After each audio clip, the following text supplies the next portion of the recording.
കുളം തച്ച കുന്നം പിടിപ്പിച്ച പൊന്നാഞ്ഞിലിത്തോണിയോ ആറന്മുളത്തേവരാറാട്ടിനെത്തുന്ന പള്ളിപ്പെരും തോണിയോ ഉലകിന്റെ പുകഴായ തോണി തച്ചനുയരൂതി ഓട്ടുന്ന തോണി ഒരു തച്ചു പണിയാം ഒരുമിച്ചു തുഴയാം ഹൈലേസ ഹൈലേസ ഹൈ. പ്രിയപ്പെട്ട നാട്ടുകാരെ, ഉടൻ തന്നെ വള്ളം നീരണിയുന്നതാണ്. എവിടെയെങ്കിലും തലത്തി വീണ എന്താ അങ്ങനെ ചോദിച്ചാ? നീരടിച്ചിരിക്കണം പറഞ്ഞു. വള്ളത്തിന് നീരടിച്ചതല്ല പറഞ്ഞത്, വള്ളം എത്രയും പെട്ടെന്ന് വെള്ളത്തിലേക്ക് നീരണിയുന്നതാണെന്ന്. നീരാടാൻ തമ്പുരാട്ടിയല്ലേ? ആട്ടി കിടുക്കാച്ചി കിട്ടില്ല കൗണ്ടർ.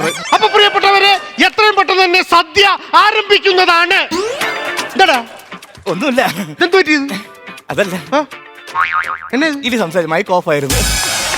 എടാ, ഞാൻ ഇവിടെ വന്നിട്ട് പറയുന്ന കാര്യങ്ങൾ നാട്ടുകാർ കേൾക്കട്ടെ. നീ എന്തിനാ മൈക്ക് ഓഫ് ആക്കി വെച്ചത്? കുറെ കാലം കൊണ്ട് ഇങ്ങനെ കള്ളക്കഥ നാട്ടുകാരെ കൊണ്ട് പറയിപ്പിക്കല്ലേ, വെറുതെ കറണ്ട് ചെലവാ നിന്ന് മുതലാളി. എടാ, നിന്റെ വായിൽ എന്നെ പഴമായിരുന്നു. വായിൽ മാത്രമല്ല, എന്റെ 2 കയ്യിലും പഴമുണ്ട്. എടാ, നിനക്കറിയാമോ ഞാൻ ഈ വള്ളം കളിക്ക് വന്നതിന്റെ കാര്യം എന്താണ്? കഴിഞ്ഞ 2 വർഷമായിട്ട് കപ്പ് കിട്ടുന്നില്ല.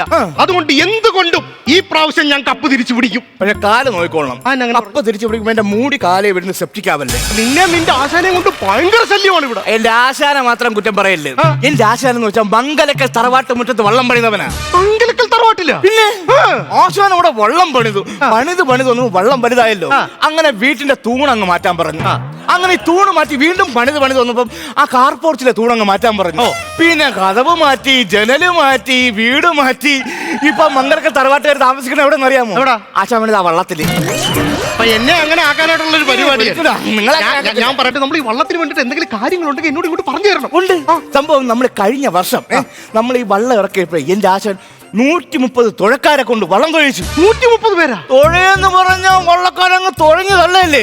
പക്ഷെ 1 ഇഞ്ച് പോലും വള്ളം അനങ്ങിട്ടില്ല. അതെന്നാ കാര്യം? ആശാൻ വള്ളത്തിന്റെ കെട്ടയച്ച് വിട്ടാലേ വള്ളം അനങ്ങത്തുള്ളൂ. ഇപ്പൊ 11 മണിയായി. 11:30 നമ്മൾ വള്ളം ഇറക്കാന്ന് പറഞ്ഞിരിക്കുന്നത്. ആശാൻ ഇതുവരെ കണ്ടില്ലല്ലോ. ആശാൻ വരുവന്നേ. ആരും പേടിക്കണ്ട, ഞാൻ എത്തി.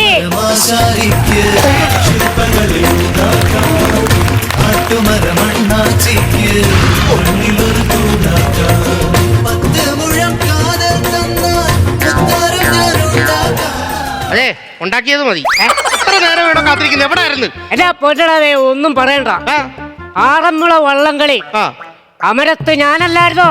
അമരത്തിൽ കയറിയിരുന്ന മറഞ്ഞു പിടിച്ച് താഴത്ത് വീഴത്തില്ലേ? അതല്ലെന്ന്. പിന്നെ അമരത്ത് ആദ്യം ഒരു പലക വച്ചിട്ട് എന്നെ അതിനകത്ത് മറ്റേ കാറിന്റെ സീറ്റ് ബെൽറ്റ് ഇട്ട് കെട്ടിവെച്ച് കയറ് വെട്ട് കെട്ടി വെച്ചെന്ന്. വള്ളം ഫിനിഷിംഗ് പോയിന്റിലേക്ക് അടുത്തപ്പോഴും പരുന്ത് പോലെ പോവാ. എനിക്ക് ആവേശം മൂത്ത് നേരെ കഴുക്കോലെടുത്ത് ഒരൊറ്റ കൂത്ത. അവിടെ നിന്ന് വള്ളത്തിന്റെ പണിക്ക് പോയി. ഞാനും കഴക്കോലും മാത്രം. ഞാനാണ് ഈ കഴക്കോലിന്റെ മുകളിൽ ഇങ്ങനെ നിൽക്കുക. 2 ആഴ്ച കഴിഞ്ഞ് ഞാൻ കണ്ണൂർ നീപ്പേ തട്ടേക്കാട് പക്ഷി സങ്കേതത്തില് അപൂർവ ഇനം നീർക്കാക്കിയെന്നും പറഞ്ഞുകൊണ്ട് എന്നെ പിടിച്ച് കൂട്ടിലിട്ട് പറഞ്ഞുകൂടായിരുന്നോ? ഇനി ഞാൻ മിണ്ടിയിട്ട് വേണം സംസാരിക്കുന്ന നീർക്കാക്കാന്ന് വേണ്ട എന്നെ സാഹിത്യമാരും പിടിച്ചു കൊടുക്കാനായിട്ട്. അല്ല ആശാൻ വള്ളവും കാര്യങ്ങളെല്ലാം കറക്റ്റായിട്ട് പണിയല്ലോ? എല്ലാം കറക്റ്റായിട്ട് പണിയും. ഈ നാരായണൻകുട്ടി ഇവിടെ എത്തിക്കഴിഞ്ഞാ ഈ വള്ളം പിന്നെ തോളല്ല, പിന്നെ സെറ്റ്. ഞാനൊരു കാര്യം പറയുക, വാശിപ്പുറത്താണ് ഞാൻ ഈ വള്ളം പണിയുന്നത്. ഒറ്റ കിണ്ണാട് വരും.